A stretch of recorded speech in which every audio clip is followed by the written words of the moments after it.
This farm has actually been in production for 5 years now, 5 seasons. So I've been kind of in the business for 7 years, maybe. Previous to that, I was a pastry chef and also worked at a Montessori school. It was time for me to think about something different. What did I want to do with the next part of my life? And fell in love with it, as I knew I would. So.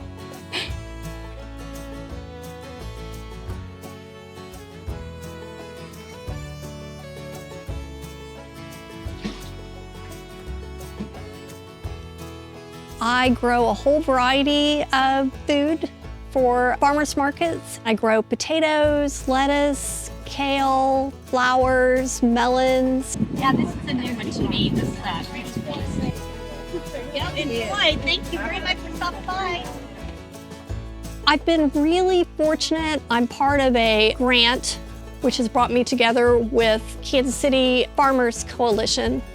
And it's brought me together with a lot of other farmers and made a community. So I have a lot of peer resources in that manner. She and I were learning about farming at the same time, and we were both looking for farms at the same time. And so I kind of watched this happen for her. To see it materialize is way cool. Oh, cucumbers that I've been having the hardest time with because the cucumber beetles, for the first time, look right here, that I just squished for. My particular job is that I am to provide technical assistance and education and connect folks with cost share opportunities who are small to medium scale, non-traditional producers. I have organic debris in the bed still. I leave it, and so.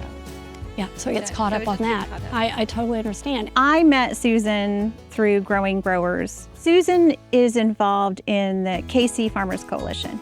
This group of producers and myself came together to plan a small farm infrastructure workshop because we know that there are a lot of new farmers out there. They want to have their farm, but they don't know what they don't know yet in terms of the infrastructure that it's needed and how to organize that. Sharon, would you like to come up and say a few things? When I started farming, the very first thing I did, well, I wasn't sure how to start, so I Googled how to be a farmer KC. And the very first thing that popped up for me was Growing Growers KC. I tell you this so you keep it in your mind as a resource to you.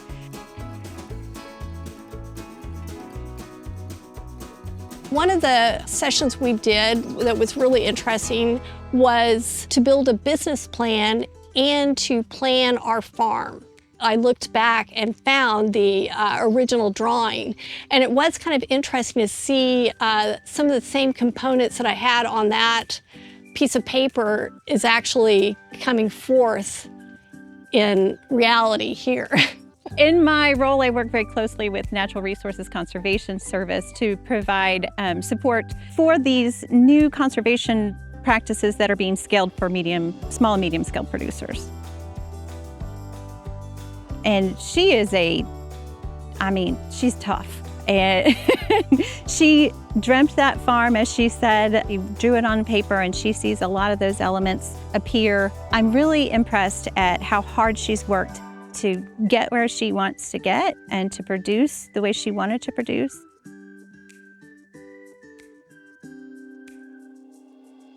About 3 summers ago, one of the owners at our gym came up to us and said she had a friend who has a farm and she was willing to do produce delivery.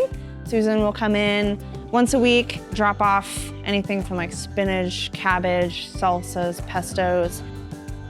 My favorite things, besides the homemade pesto and salsas, are the eggs. The eggs just taste different. They just taste happier. They taste more like eggs.